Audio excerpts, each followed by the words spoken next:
welcome to the Commodities Institute podcast. I'm Emily Costa. Today is February 9th, 2026, and as always, I'm glad you're spending part of your day with me.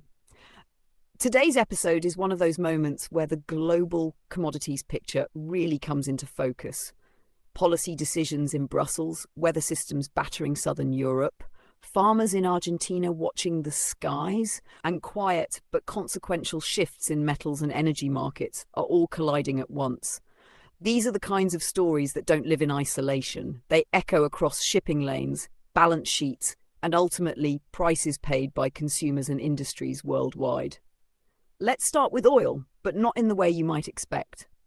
Instead of focusing on production or prices first, we need to talk about power and pressure. The European Union is preparing what could be its most aggressive move yet against Russian oil exports. The proposal goes well beyond previous sanctions by targeting the services that make seaborne crude exports possible in the first place. For years now, Russia has relied heavily on Western tankers, insurers, and shipping services, particularly from countries like Greece, Cyprus, and Malta. This system allowed Russian crude to continue flowing to buyers such as India and China, even as Europe tried to limit Moscow's revenues through price caps. What Brussels is now proposing would effectively shut that door. If Western services are barred entirely, a significant portion of Russian oil exports suddenly becomes far more difficult, more expensive, or simply impossible to move. What's especially important here is that this plan would make the existing price cap largely irrelevant. The cap was designed to limit revenue without disrupting supply, but enforcement has been patchy at best. By going after logistics and services instead, the EU is signalling that it wants to tighten the screws directly, even if that risks more disruption. This is also about sending a message ahead of any serious peace negotiations. The logic from European leaders is clear: pressure first, diplomacy second. Of course, the oil story does not stop at sanctions. Down in southern Africa, Namibia is reminding the energy world that regulation matters just as much as geology. Recent announcements by Total Energies and Petrobras about acquiring offshore exploration stakes caused excitement in markets, but the Namibian government was quick to cool that enthusiasm. Officials made it clear that no deal is valid without prior ministerial approval and that proper procedures were not followed. This might sound like bureaucratic friction, but it reflects something deeper. Namibia is on the brink of becoming an oil producer for the first time, and the government is determined to modernise its regulatory framework before production begins. New rules on transparency, local content, and governance are being introduced precisely because the stakes are so high. For companies, the message is simple. This is still an exploration frontier, but it's not a regulatory free-for-all. Now let's shift gears to agriculture, where weather has been the dominant force shaping markets this week. In Spain and Portugal, Storm Marta has left a trail of destruction that farmers are openly calling catastrophic. Torrential rain and high winds have submerged fields, destroyed vegetables like broccoli and cauliflower, and caused hundreds of millions of euros in losses. Entire communities have been evacuated, roads closed, and even national events postponed. From a commodities perspective, this matters because southern Europe plays a crucial role in supplying fresh produce and certain grains to regional markets. When fields are underwater for days, the damage is not just immediate. Soil structure suffers, planting schedules are disrupted, and recovery can take seasons, not weeks. These kinds of shocks ripple outward, tightening supply and increasing reliance on imports. Across the Atlantic, the mood among Argentine farmers is more mixed, but no less tense. After enduring intense heat and drought through January, recent rainfall has brought relief, even hope. Farmers describe the rain as a blessing, but one that comes with conditions. The moisture has slowed crop deterioration, but it has not erased the damage already done.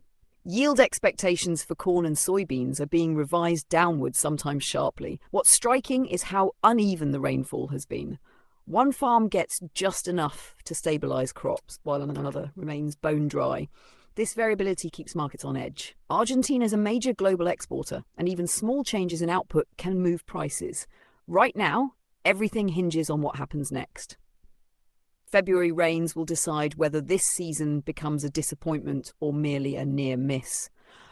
While agriculture wrestles with nature, metals markets are wrestling with geopolitics. The United States is stepping up its efforts to challenge China's dominance over African critical minerals, particularly copper and cobalt.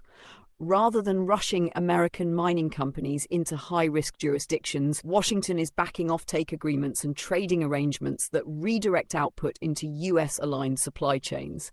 This is a quieter strategy, but potentially a very effective one. By securing rights to future production in exchange for financing or guarantees, the United States can influence where minerals flow without taking on the operational risks of running mines. In the Democratic Republic of Congo, this approach is already reshaping exports, with state miner Gécamines preparing to ship significant volumes of copper to US buyers. China, however, still holds the advantage in speed and scale. Chinese firms have built infrastructure, accepted higher political risk, and established refining dominance over the past decade. The contrast between these two models could not be clearer. One prioritizes governance and financial leverage, the other prioritizes rapid execution. For markets, this rivalry adds another layer of uncertainty to already tight supplies of energy transition metals. That uncertainty feeds directly into corporate strategy, and nowhere is that clearer than at Glencore.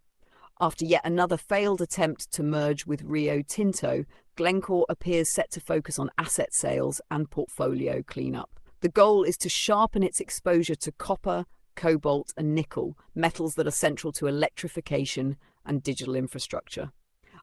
Investors are watching closely, particularly as Glencore balances its valuable coal business against the pressure to decarbonize.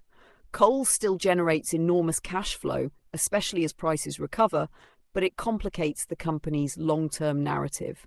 Whether Glencore eventually spins off those assets remains an open question, but the debate itself underscores how transitional this moment is for the mining sector. Before we wrap up, let's touch on energy beyond oil. In Europe, the scramble for long-term gas security continues.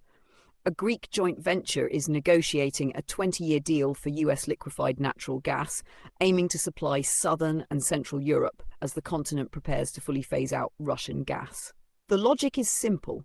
Secure volumes now while markets are relatively loose before competition tightens after 2030. At the same time, in the United States, pipeline giant Williams is considering something unusual: buying upstream gas production. The driver here is artificial intelligence. Data centers need massive, reliable power, and companies want fewer moving parts. An integrated energy model, once abandoned in favor of specialization, may be quietly making a comeback. So what ties all of this together? Pressure, adaptation, and uncertainty. Governments are using sanctions, regulation, and incentives to reshape flows. Companies are rethinking strategies as old assumptions break down. Farmers are watching the weather with renewed anxiety, and markets are trying to price a world where supply chains are no longer just economic but deeply political.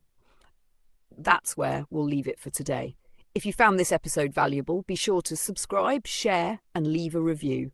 Thanks for listening to the Commodities Institute podcast. I'm Emily Costa, and I'll be back tomorrow.